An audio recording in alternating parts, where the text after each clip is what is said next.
جنابان نوچهانا رادیو دنگ گلدن با شیر و 13 جوتمه 2025 دوشم لبروکسل ساعت 11 لآمده 12 گدارن هشام نوچه هم پیشکش بکن دم آزادیاره بر آبویه.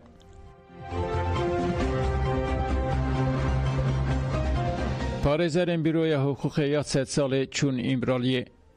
Parêzerên Büroya Hukukê ya 100 salê ji bo hevdîtina Bemwekîlê xwe Rêber Abdullah Öcalan û girtiyên din çûn girava îmraliyê.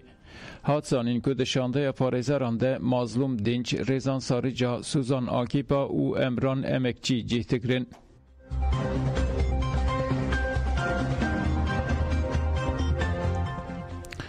Welatiyên tevlî mîtînga Êlihê bûn. Em ji devletê, em ne ji devletê ji Birêz Öcalan bawerin. Platforma Saziyên Demokratîk li Êlihê mîtînga civaka demokratîk a azadiyê li darxist. Bi hezaran welatî tevlî mîtînga li Xaçereya Dörtyolê bûn. Welatiyên tevlî mîtîngê bûn têkildarî pêvajoya aştî û civaka demokratîk a xifîn. Welatiyan got ku divê şert û mercên azadên xebatê bên avakirin û bêyî rêber Apo pêvajo bi ser nakeve. Welatiyan got ku divê komîsyona li meclisê demek beriya demekê li rêber Apo guhdarî bike. Ji bo avabûna aştî û xuşk û biratiyê divê pêşiya siyaseta demokratîk were vekirin, pêvajoya müzakereyên demokratîk dest pê bike û di kanûnan de guhertin bên kirin. Welatiyan diyar kirin ku berdana girtiyên siyasî dikare bibe gava ewil a şêmber û gavneya avêtina dewletê re rê li ber baweriyê vedike. Welatiyan got ku ji ber polîtîkayên berê baweriya wan bi dewletê nayê lêbelê ew ji rêber Apo bawerin. Endamên Meclisa Dayîkên Aştiyê jî bang li dayîkên leşkeran kir ku piştgiriyê bidin aştiyê.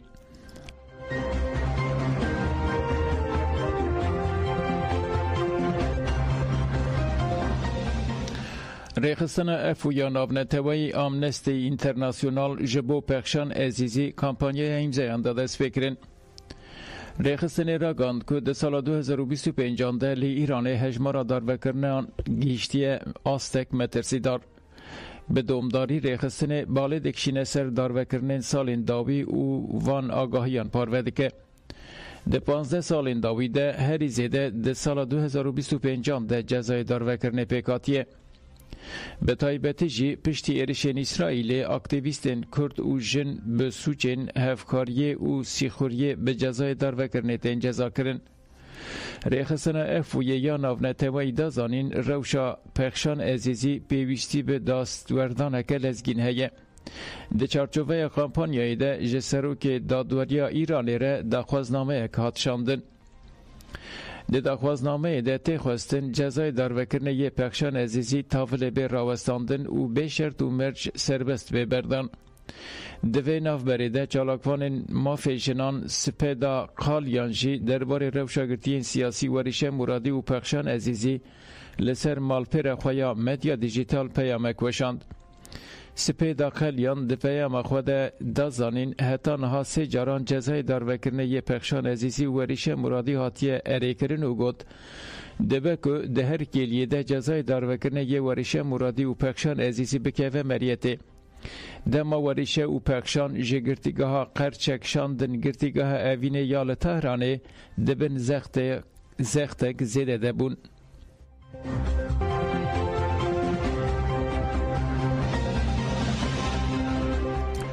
Li noxteyên kontrolê yên Şêx Mexsûdê heqaret li welatiyan tê kirin.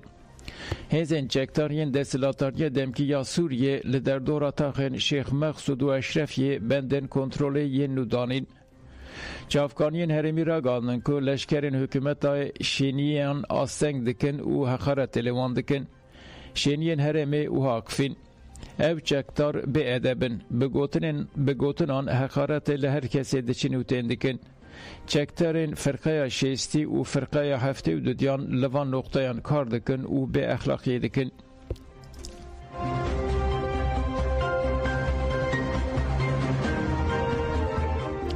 Li Efrînê du welatî hatin revandin. Binbêkirinên dermirovî yên komên paramîlîterên girêdayî Tirkiyeyên li Efrînê berdewam dikin. Li gorî nûçeya Anhayê welatiyê bi navê Sebrî Mecîd Nasan و هفجینا وی زینب ناسان این لگند روتن لیگه نافچه ماباتای دجیان ده 11 جوتمه ده جهلاوان کومن پارامیلیتر و هاتن رواندن. کومن پارامیلیتر ده سردگرتنا مالان ده مالا والاتیان جی تالان کرن. عقوبت هر دو والاتیان جی نایزانید.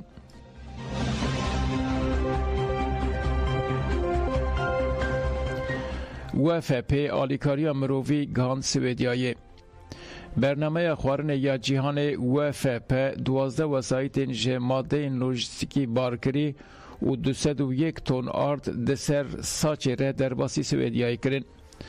ده 8 جوتمه 2025 ده جی WFP 13 وسایتین بارهلگر که جه 200 تن آرد پیک دهات در باسی سویدیایی کربون. هجایی به برخستنه که جتیرمه ها بوری و هزین حکومت دمکی یا سوریه سویدیا دور پیش کریه.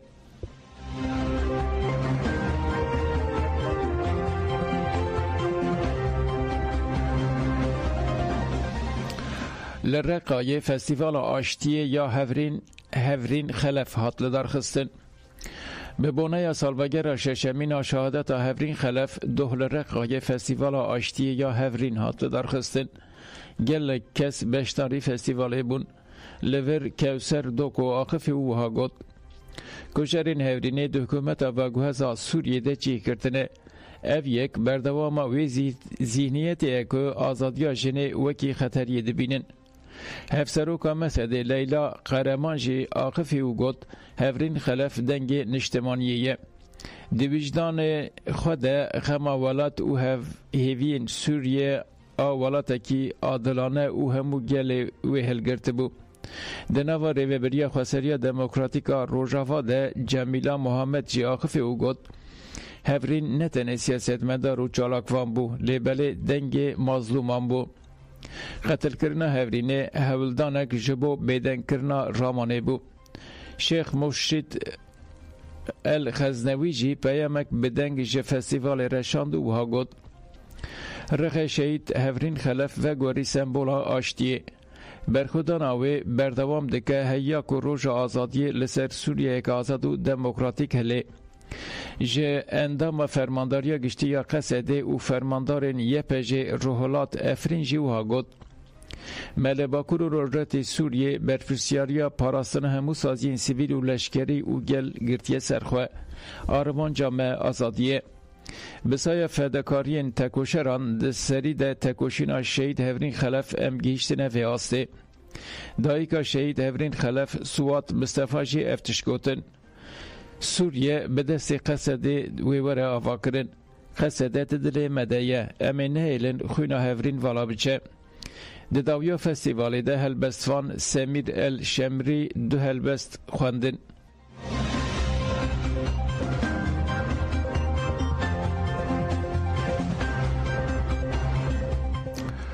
رادستکرنا 20 گرتین اسرائیل دست بکر و سبهه لغزای پیواشویا رادستکرنا گرتین اسرائیلی لجم حماسه دست بکر کمیته ناونتوایی یا خاچا سور دست بکرنا پیواشویا بردانا کوما یکما گرتیان راگهاند حتی نها خاچا سور هفت گرتین اسرائیلی ورگرتن گرتین دنجی دیدنا و چند ساعتین پیشته ورن بردان ارتش اسرائیلی راگاند که گرتی دنجی دی پاشه ورن بردان حماس لیست که ناو 20 گرتیان تیده یا وشاند و گوت اوه وان برده هر وها ده لیسته ده ناو زیدتری 1900 گرتین فلسطینی جهه اسرائیل گوت اوه وان وکی بشک جخوناخ یکما پیمان آگربست ده ناوبرا هر دو آلیان ده برده مدیا اسرائیلی جراگاند که ده پیوشویا بردانا گرتیین لغزای ده ساعت 8 سبه بده ماهریمی جدورا نات زریمی دست بکه و حتی ساعت 10 سبه لخان یونوس لباشور غزای بدومه